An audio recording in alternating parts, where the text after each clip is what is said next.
morning, everybody. Good morning. Great. It's great to have all of you here again at our Northeast PV Roundtable with a topic on overcoming market barriers for photovoltaic development. I want to also thank our co-organizers. We're part of PVMC, and I'll introduce some of the folks here really quick. This is a major part of DOE's SunShot program, the PVMC is, and we're also looking at this roundtable, looking at it from an overall perspective, and I'll describe that very briefly. First of all, I do want to thank folks from DOE that are here. We have Min Lee, who you're going to actually hear from. Min, if you can raise your hand, and we're equal to, not that they don't know you. I know we have Lydia here too. Lydia, and that was it, right? There might be others joining later on from DOE too. But so we have DOE SunShot people here.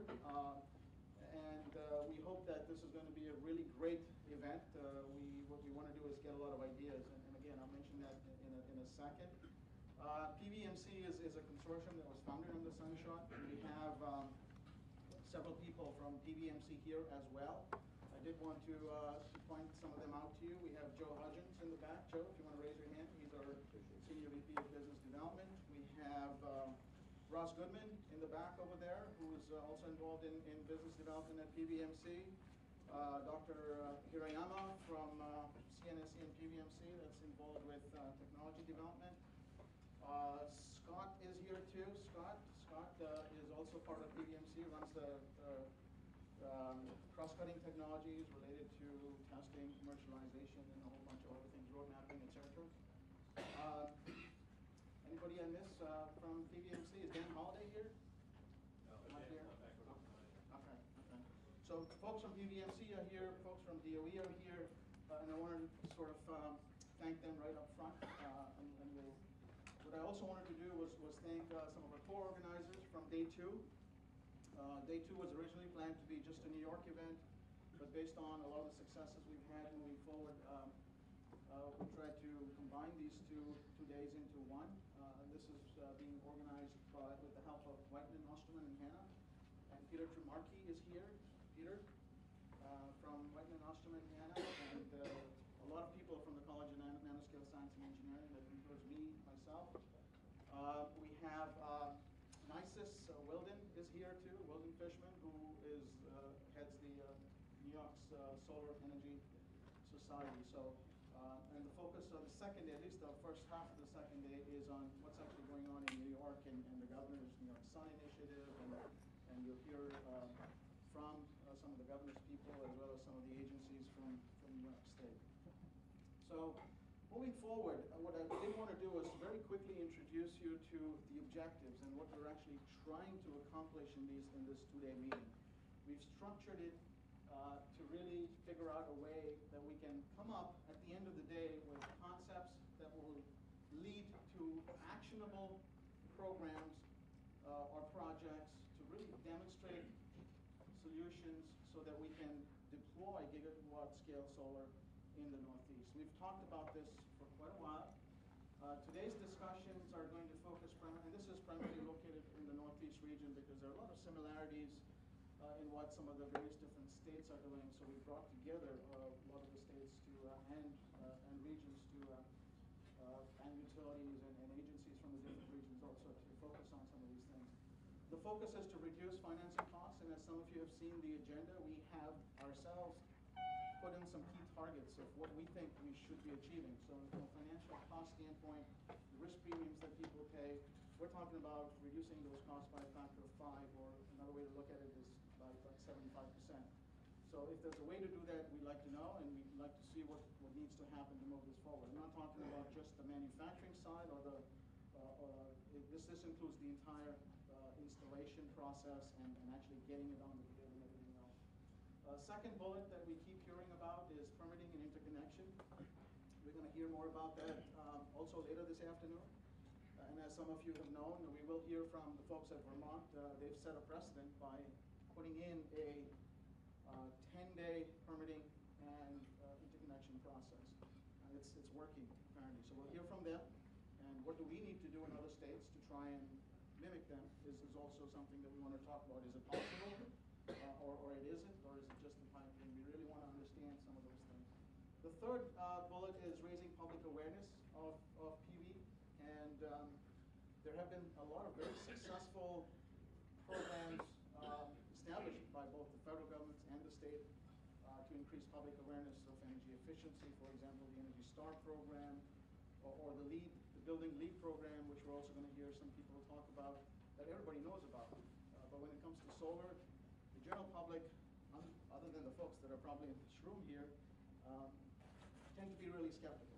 So we'll address those issues too. And over there also, we're talking about trying to raise public awareness. We set a target of about 60% plus of the general public. I don't know whether that's the right number or not, but that's something we've put a stake in the ground to see if we can even accomplish that. Just to put it in perspective, the Energy Star program folks say that their public awareness level is at about 75 to 80% in terms of people knowing about what the Energy Star program is all about. So hopefully we'll talk about those topics. And these are not just topics that we actually came out of thin air. We have been having several meetings here in the Northeast, starting back in March of this year, and in April, and in May.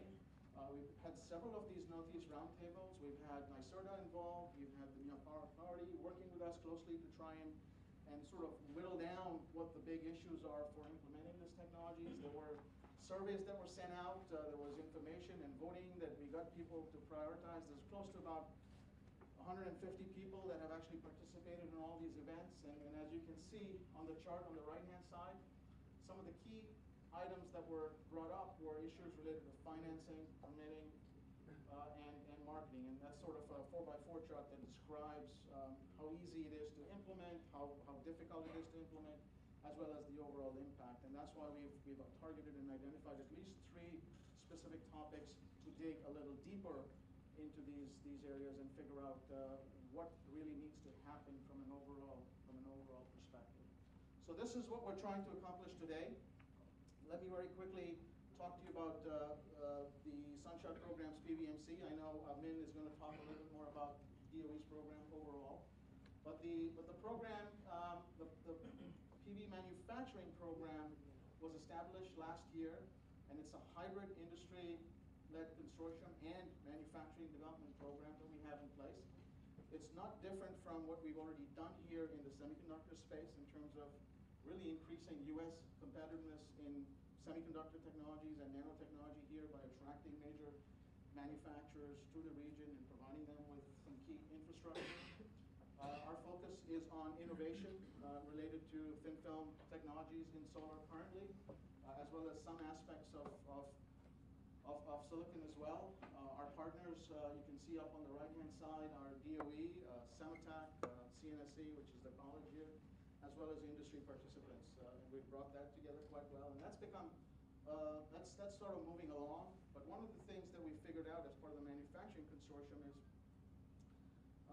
we really need to understand the overall ecosystem of PV.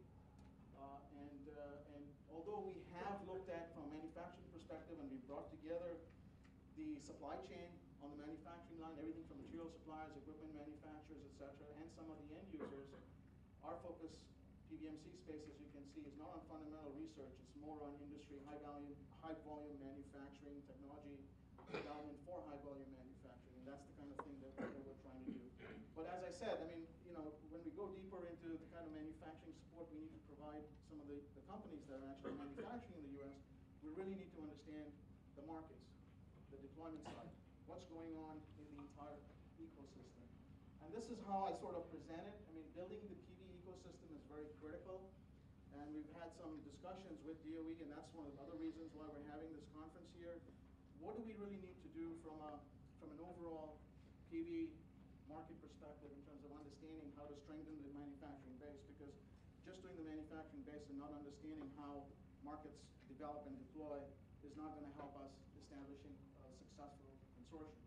So everything from manufacturing to financing to installation to deployment and market development is critical, and developing the supplier base is absolutely important. So this is just a high-level view of the ecosystem of the PV industry that really needs to be put in place, because having one thing without the other is not going to help us. And that is, again, the main reason for us to try and understand how do we make sure that we can deploy gigawatt scale PV, which will enhance and establish the manufacturing consortium that we're putting in place.